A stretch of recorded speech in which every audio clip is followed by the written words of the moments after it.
Om Swastiastu. Assalamualaikum warahmatullahi wabarakatuh. Shalom, salam sejahtera buat kita semua. Namo Buddhaya. Di sini kami dari kelompok 5 akan mempresentasikan hasil diskusi kami. Sebelumnya Bapak, saya mohon maaf, salah satu dari anggota kelompok kami tidak bisa on kamera dikarenakan gangguan jaringan, yaitu atas nama Widya Puspaningrum. Sebelumnya, saya akan memperkenalkan anggota kelompok saya terlebih dahulu. Yang pertama ada Niluh Desya Purnama Dewi, Niluh Dewi Dianawati, Nimade Ayu Wijayanti, Nimade Budiaseh, Nimade Dwi Andriani, Nimade Kusuma Wardani, Nimade Sita Adelia Maheswari, Nimade Widya Puspaningrum, dan saya sendiri, Opi Sukmawati, selaku moderator yang akan memandu presentasi hari ini. Untuk mempersingkat waktu, saya langsung ke pembicara pertama.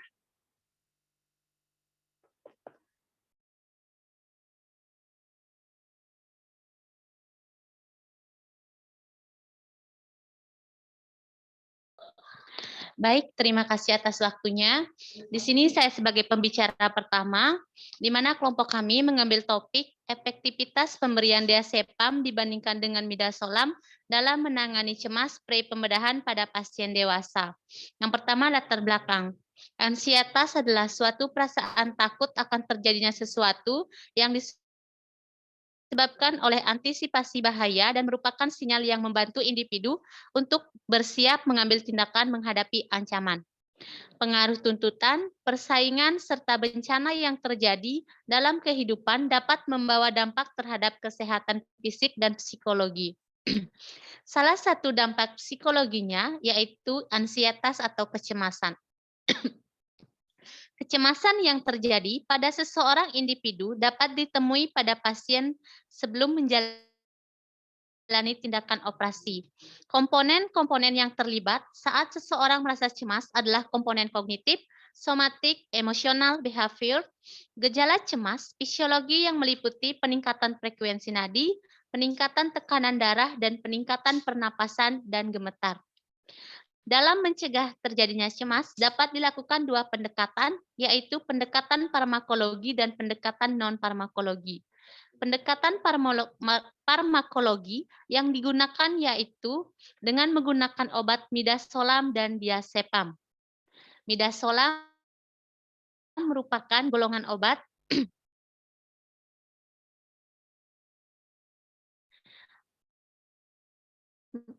saya ulangi, midazolam merupakan golongan obat yang paling sering digunakan untuk operasi. Tidak sama dengan diazepam, obat ini dapat larut dalam air secara kimia, merupakan devirat imidazobenzodiazepin. Nitrogen pada cincin imidazol memberikan dasar yang kuat pada molekul dan kemampuan untuk larut dalam air yang besar.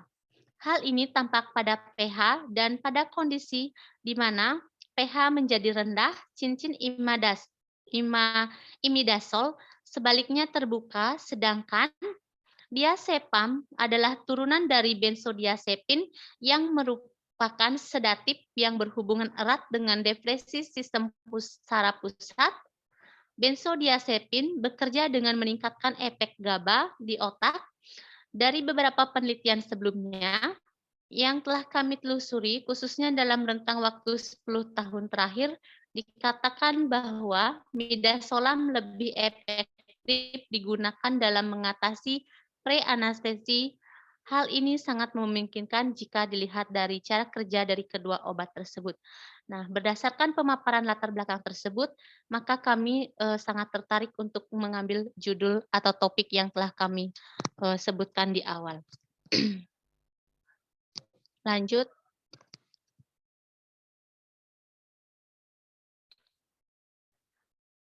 Yang kedua, ada PICOT question, di mana yang pertama ada pasien, problem and population, clinical question-nya pasien dewasa preoperasi, keyword search strateginya preoperatif, yang kedua intervention, exposure or issue of interest, clinical question-nya diazepam, keyword atau search strateginya Diazepam. Yang ketiga, compression, clinical question midazolam, keyword or search strategi midazolam.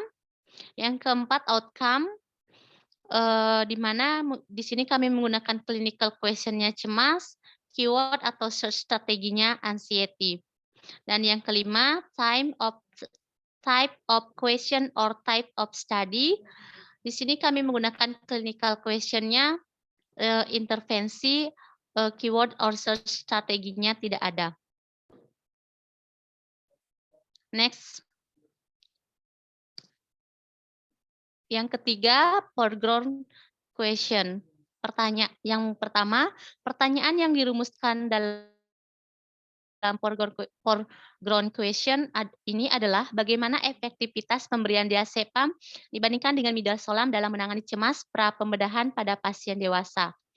Yang kedua, jenis pertanyaan yang digunakan adalah jenis kuantitatif, yaitu intervensi dan evidence terbaik untuk menjawab pertanyaan ini adalah randomized control trial atau RCT.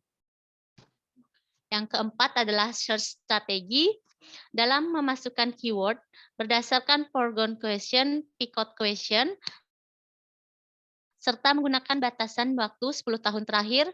Penulis menemukan total 25 artikel dengan rincian 15 PubMed, 10 ScienceDirect, 0 di EBSCO, 0 di Scopus. Kemudian pembaca membaca keseluruhan judul artikel dan hanya terdapat 18 artikel yang sesuai dengan picot question.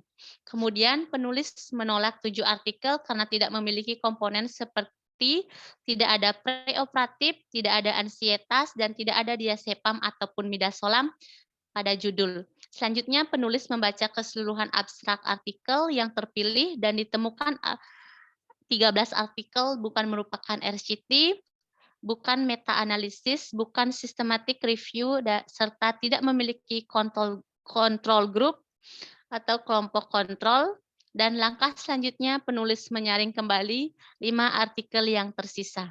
Next.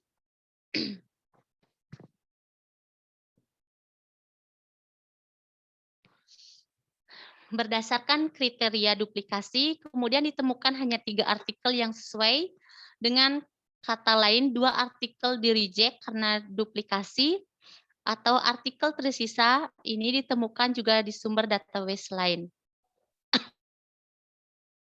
Adapun judul artikel yang dipilih yaitu sebagai berikut. Yang pertama, comparing diazepam plus fentanyl with midazolam plus fentanyl in the moderate procedural sedation of anterior shoulder dislocation, randomized clinical trial yang disusun oleh Muhammad Absalimoghadam, MD, Maryam Peyes Kademi, MD, Hadi Mirfaselian, MD, Foya Paya Demer, MD, Esan Karimia VJ, MD, and Alireza Jalili, MD, di PubMed Database 2020. Yang kedua, 3 seem to be similar control of anxiety with diazepam, midazolam, and nitrous oxide in the patient undergoing surgical maxillary third molar extraction yang disusun oleh Romina Brignadele,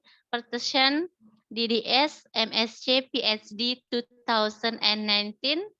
Dan yang ketiga ada evaluation of midazolam and diazepam for preoperative sedation yang disusun oleh Cold Yudfir PSM.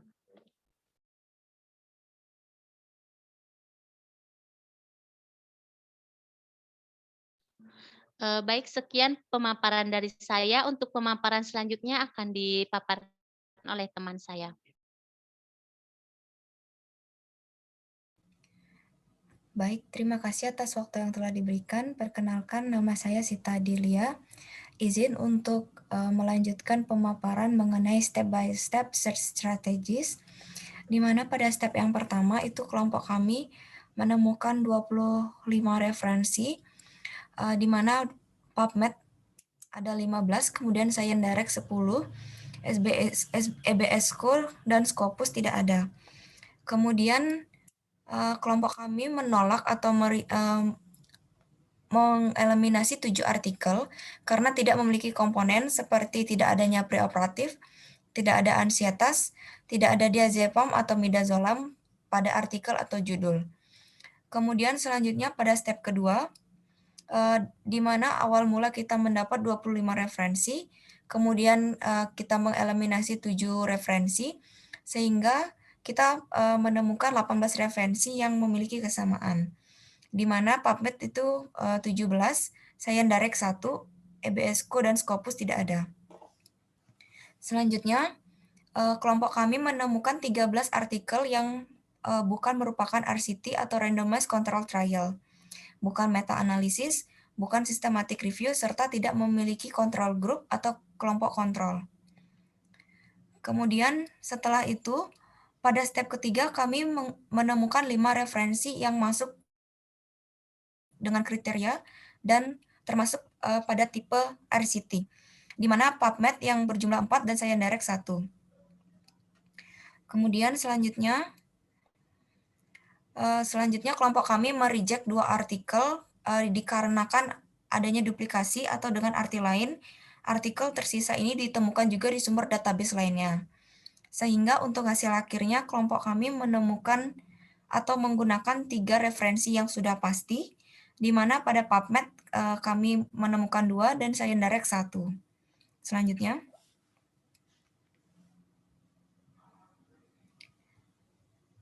Selanjutnya untuk picture or screenshot search strategies itu yang pertama ada PubMed. Pada PubMed kami menggunakan keyword preoperative and midazolam, endiazepam, and anxiety. Kemudian kami menemukan hasil artikel di PubMed. Kemudian selanjutnya untuk Sciendirect, baik untuk di Sciendirect kami menggunakan keyword diazepam and midazolam and preoperative. Di Sciendirect juga kami menemukan satu artikel yang sudah pasti kami gunakan. Selanjutnya EBSCO. Untuk di EBSCO, kelompok kami tidak menemukan satupun artikel, dan keyword yang kami gunakan pada pencarian di EBSCO ini yaitu preoperative in adult, and anxiety, endiazepam, and midazolam. Yaitu kemudian yang terakhir yaitu pada Scopus, sama seperti di EBSCO, kami tidak menemukan satupun artikel yang terkait dengan picot question kami. Kemudian keyword yang kami gunakan untuk pencarian di Scopus itu ada preoperative in adult, and anxiety, endiazepam, and midazolam.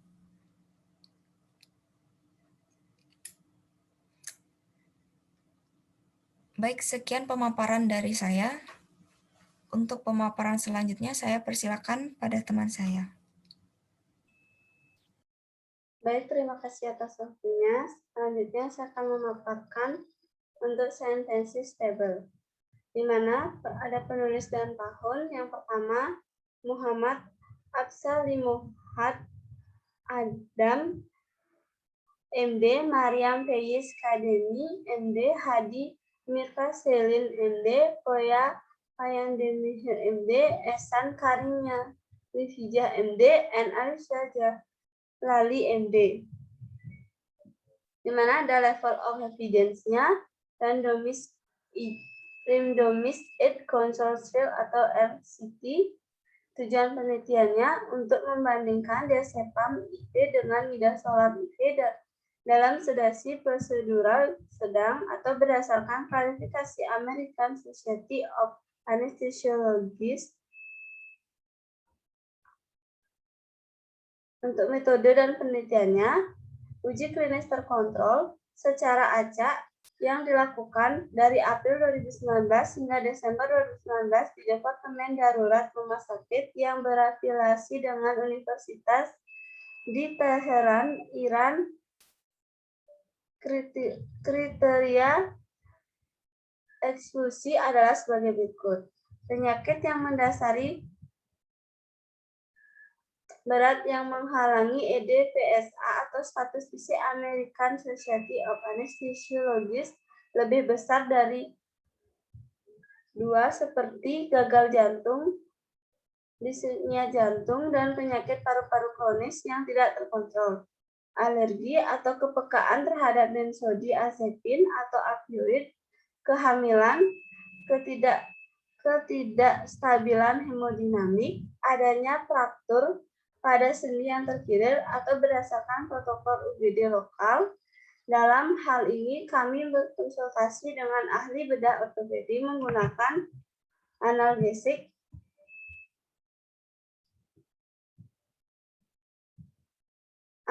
obat-obatan rekreasional atau alkohol 12 jam sebelum kejadian dan pasien yang menolak untuk berpartisipasi dalam penelitian.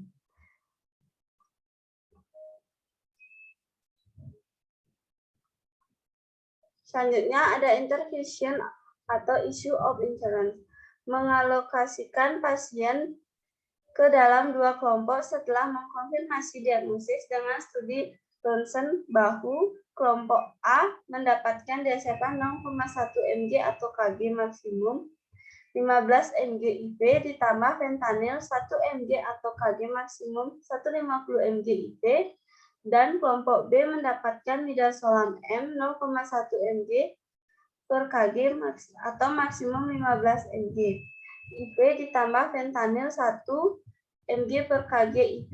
Seorang perawat meneliti yang tidak mengetahui tugas pasien menyiapkan obat untuk injeksi dan membungkus jarum suntik dengan label. Dia menyiapkan fentanyl sebagai larutan 20 mg per ml dengan mengencerkan 4 ml fentanyl atau 50 mg per ml dengan 6 ml air steril dalam jarum suntik 10 ml. Oleh karena itu, ia menyiapkan midazolam sebagai larutan 1 mg per ml dengan menarik 2 ml midazolam atau 5 mg per ml dalam cincin infus 2 ml. Dia juga menyiapkan diazepam sebagai larutan 1 mg per ml dengan menarik 2 ml diazepam atau 5 mg atau mililiter dalam spike 2 ml. Di mana ada hasilnya, yaitu 81 pasien dilibatkan rata-rata kurang lebih standar deviasi waktu permulaan relaksasi otot dan waktu yang dibutuhkan untuk pengurangan lebih pendek pada kelompok diazepam plus fentanyl atau P sama dengan 0,016 dan P sama dengan 0,001. Efek samping pada pereda nyeri tidak berbeda secara statistik antara kedua kelompok. Waktu pemulihan pasien dan total waktu prosedur lebih pendek pada kelompok midazolam plus fentanyl atau P sama dengan 0,008 dan P sama dengan 0,02. Masing-masing kepuasan keseluruhan pasien dan dokter lebih tinggi pada kelompok diazepam plus fentanyl. Selanjutnya yang kedua ada penulis dan tahun yaitu Moares HMB, Barbier WS, Aldi FP, Nascimento LD, Dos Santos LM, Santo M. Level of evidence-nya randomized ED control trial atau RCT. Ada tujuan penelitiannya yang untuk membandingkan efek sedasi dengan midazolam, diazepam, dan nitrous oxide pada pasien pre-anestesi yang menjalani ekstraksi bedah molar ketiga rahang atas yang infarksi. Selanjutnya ada metode penelitiannya. Pada penelitian ini menggunakan metode uji klinis acak atau RTC untuk membandingkan efek sedasi dengan midazolam, diazepam, dan nitrous oxide pada pasien yang menjalani ekstraksi bedah molar ketiga rahang atas implikasi, di mana terdapat 120 peserta dengan tingkat kecemasan sedang hingga berat. Selanjutnya ada intervensi on atau issue of interest. 5 mg 30 menit sebelum operasi, lebih 7,5 mg 30 menit sebelum operasi, 40% nitrous oxide dan 60% oksigen melalui inhalasi menggunakan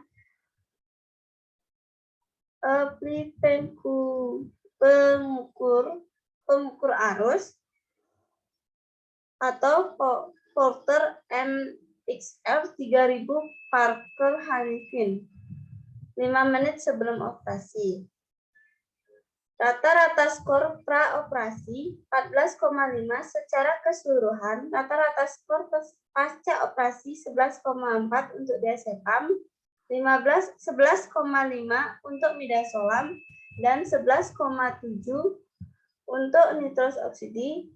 Tekanan darah sistolik menurun dari rata-rata 11,64 mm merkuri sebelum sedasi menjadi 10,43 mm Hg setelah sedasi, dan tekanan darah diastolik menurun dari 7,25 mm Hg sebelum sedasi menjadi 6,20 mm Hg setelah sedasi.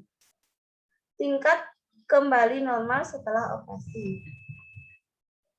Di mana ada hasilnya, yaitu menunjukkan bahwa tidak ada perbedaan penting antara diazepam, midazolam, dan nitrous oxide dalam pengurangan kecemasan dan status tanda-tanda vital.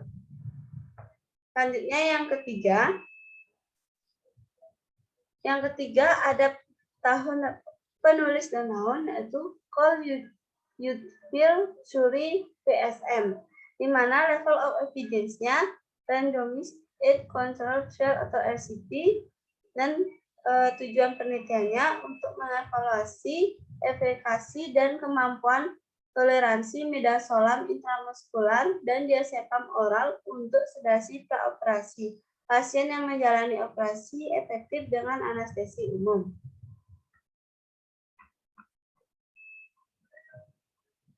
Selanjutnya ada metode penelitian. Pada penelitian ini menggunakan metode uji klinis acak atau RTC.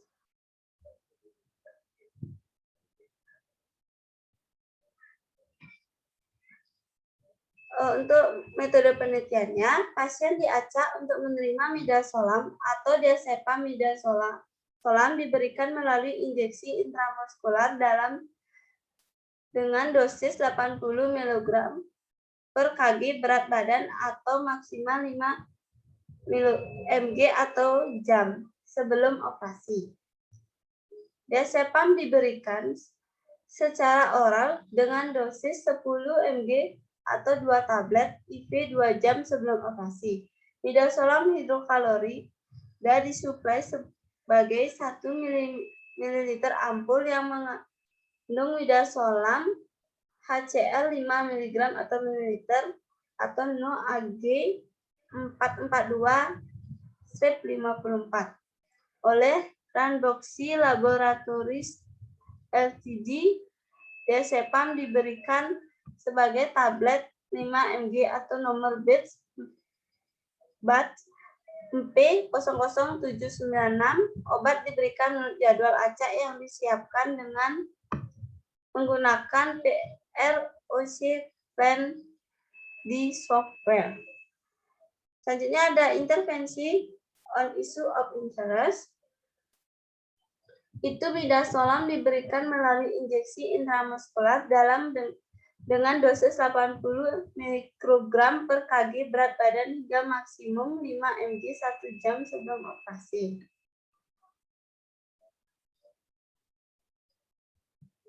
Diazepam diberikan secara oral dengan dosis 10 mg atau 2 tablet 1,5 jam sebelum operasi.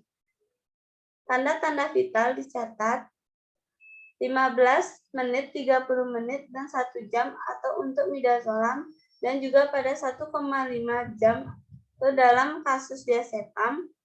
Setelah tingkat sedasi dicatat oleh peneliti sebagai tidak mengantuk sedang tertidur.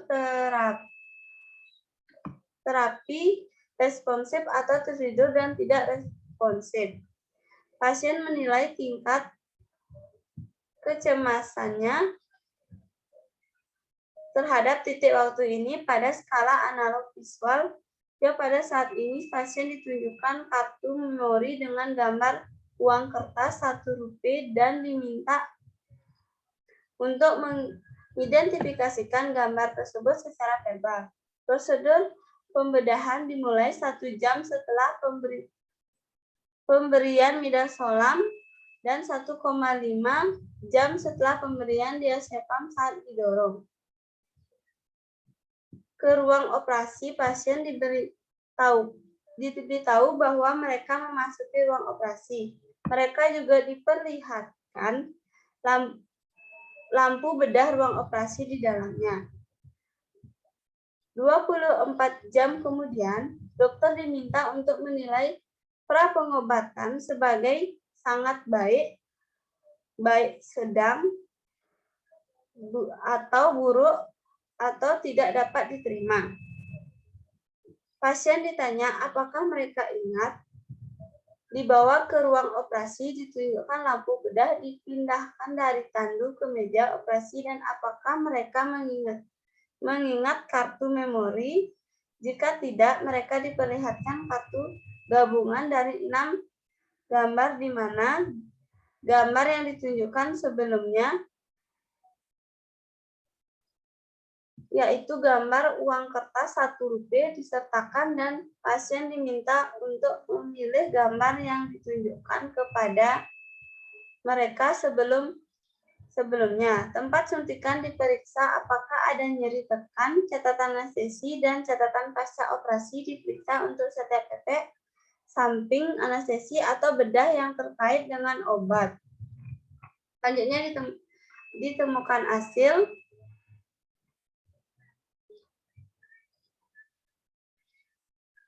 Hasil penelitian ini menunjukkan bahwa midazolam intramuskular yang diberikan dengan dosis yang direkomendasikan 80 mg per kg berat badan.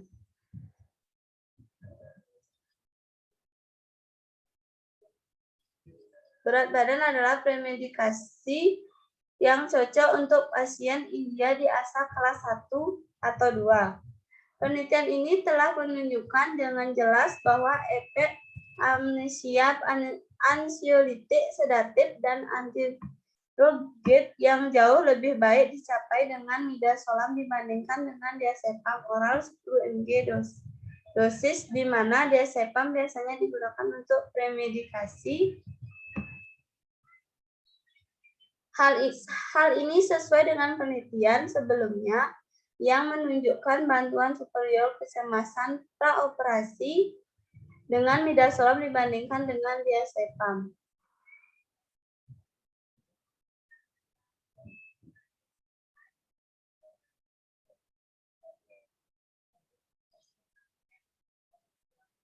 Sekian dari pemaparan saya, selanjutnya akan dilanjutkan oleh teman.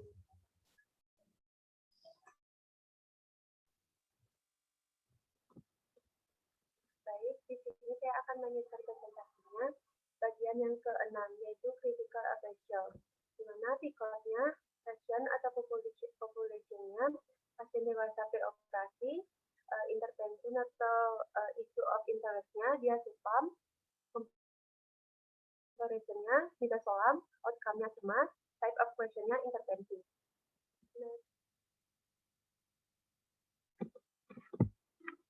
Baik, pada artikel yang pertama, What's the assessment of patient treatment randomized? Is paper yes? Komennya, data dikumpulkan dengan melakukan studi acak serta uji klinis double blind dengan 2 kelompok paralel di UGD Rumah Sakit Pendidikan yang bekerja sama dengan Universitas di Teheran, Iran dengan acara tahunan jumlah kunjungan 100 pasien. 1B, were the group similar at the start of the trial? Is paper yes? Komennya, 81 pasien dilibatkan, usianya di antara 18 sampai 65 tahun dengan status gizi asa 1 dan 2. Bagian yang kedua A, aside from the allocated treatment were group treated equally? This paper no. Comment. Intervensi diberikan berbeda pada dua kelompok sampel. Yang kedua B. Were all patients who entered the trial accounted for, and were they analyzed in the group to which they were randomized? This paper yes. Next.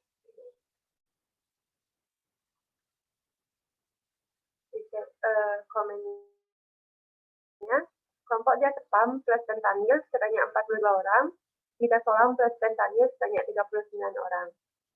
Selanjutnya, were measures objective or were the patient and clinician keep blind to which treatment was being received? This paper no. Comment double blind. Apakah hasilnya akan membantu saya dalam merawat pasien saya? Survei ini menghasilkan hasil yang valid sehingga bisa ditetapkan untuk pasien kita bila kita mempunyai kasus seperti ini.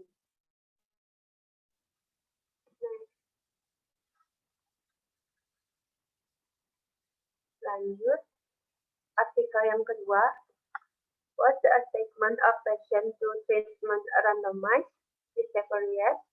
Comment. Peneliti melakukan uji klinis ACA atau RCT untuk membandingkan efek sedasi dengan midazolam, diazepam, dan nitros oksida dengan melibatkan 120 orang peserta dari tingkat kecemasan sedang hingga berat. Yang 1B. Were the group similar at the start of the trial? This paper yes. Komennya. 120 orang peserta dilibatkan dari tingkat kecemasan sedang hingga berat. Yang kedua A, aside from the allocated treatment, were group treated equally? This paper yes. Komennya, intervensi diberikan berbeda kepada 3 kelompok sampel. Lanjut yang 2B.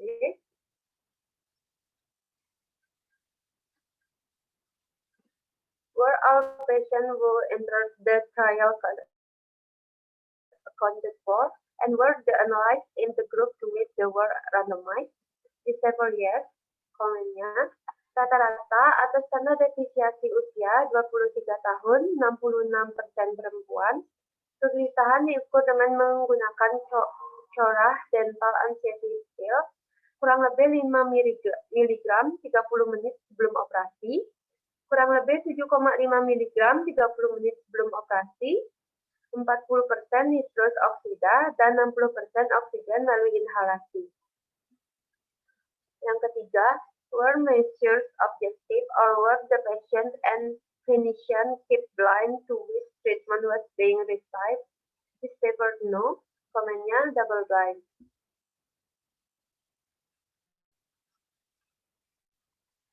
Yang pertama, seberapa besar efek pengobatannya? Efek pengobatan yang tidak terlalu, ada perbedaan yang signifikan antara diazepam, midazolam dalam pengurangan kecemasan dan status tanda-tanda vital. Apakah hasilnya akan membantu saya dalam merawat pasien saya? Iya, hasil penelitian ini valid dan nantinya diharapkan akan dapat membantu menangani pasien saya. Next.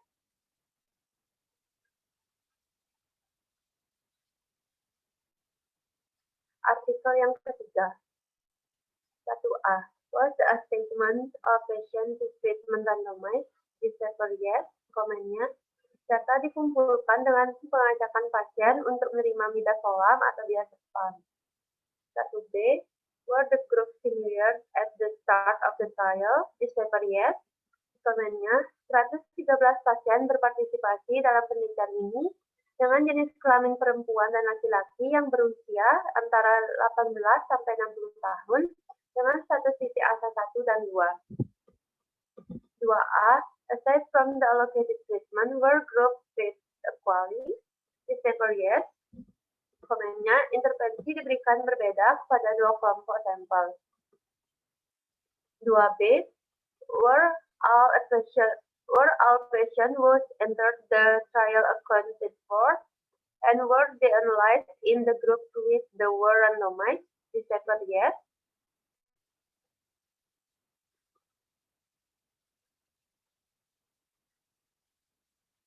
Naik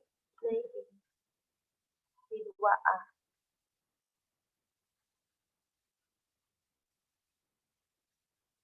Komennya, intervensi diberikan kepada dua kelompok, bukan 2B, mohon maaf sebelumnya. Komennya, kelompok Diazepam sebanyak 57 orang dan kelompok Midazolam sebanyak 56 orang. Lanjut yang ketiga, were measured objective or were the patient and clinician kept blind to which treatment was being received? Is paper no. Komennya double blind. Yang pertama, seberapa besar efek pengobatannya? Pada sebagian besar pasien, sebanyak 83% pada kelompok Diazepam, kualitas premedikasi cukup atau buruk. Bertentangan dengan hasil pada kelompok Diazepam, sebagian besar pasien, 89,4% yang diberikan midazolam mencapai premedikasi yang sangat baik atau baik. Apakah hasilnya akan membantu saya dalam merawat pasien saya? Survei ini menghasilkan hasil yang valid sehingga bisa diterapkan untuk pasien kita bila kita menyimpai kasus seperti ini. Baik, untuk presentasi selanjutnya akan dilanjutkan oleh teman saya. Terima kasih. Baik, di sini saya akan melanjutkan bagian ketujuh yaitu Result, Conclusion, and Implication in Clinical Setting. Bukti pada penelitian ini menunjukkan bahwa pemberian midazolam dalam mengatasi kecemasan preoksigenasi dikatakan lebih andal dan lebih cepat menghasilkan onset yang sesuai sedasi dan kualitas sedasi yang baik dibandingkan dengan diazepam. Dijelaskan pula pemberian midazolam dengan rute intramuskular administrasi, efek midazolam datang dengan cepat dan umumnya dalam waktu 15 menit setelah pemberian. Diazepam sebaliknya memiliki penundaan aksi sekitar 30 menit setelah pemberian. Efek ansiolitik dan sedatif yang memadai ditemukan bertahan hingga 90 menit setelah pemberian midazolam. Adapun tambahan terapi yang didapatkan dari beberapa artikel, jika ditinjau dari terapi non-farmakologis, didapatkan hasil bahwa terapi musik yang dilaporkan oleh beberapa peneliti terbukti efektif untuk mengurangi kecemasan preoperasi. Selanjutnya, mengenai dampak pada lingkungan atau tempat kerja yang sebenarnya, tindakan intervensi yang dilakukan cukup mudah dan murah. Sebagai ahli anestesi, kita harus memperhatikan kondisi pasien dan memberikan dosis yang tepat kepada pasien yang bersangkutan. Intervensi semacam ini juga dapat diterapkan pada seluruh pasien. Jika dilakukan sesuai dengan prosedur yang ditetapkan, tidak akan ada bahaya. Tentu jika kita melakukan pencegahan terkait kecemasan yang terjadi pada pre-anestesi. Manfaat yang dihasilkan akan lebih besar daripada intervensi jika tidak dilakukan. Karena jika pasien mengalami masalah cemas pada pre-anestesi akan menghambat tindakan intra-anestesi serta dapat menyebabkan risiko lainnya seperti perubahan tekanan darah, nadi, hingga penambahan jumlah dosis obat anestesi. Hal ini sangat mengancam jiwa pasien. Tentu saja hal ini berdampak langsung pada proses pembedahan dilakukan. Baik, sekian pemaparan dari saya. Selanjutnya saya silakan kepada moderator.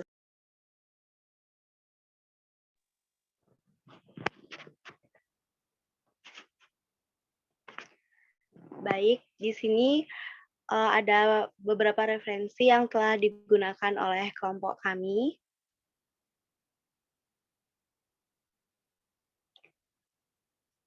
Baik, akhir kata saya tutup dengan Paramasanti, Om Santi Santi Om. Jika ada kesalahan kata atau kurang lebih, saya mohon maaf. Terima kasih.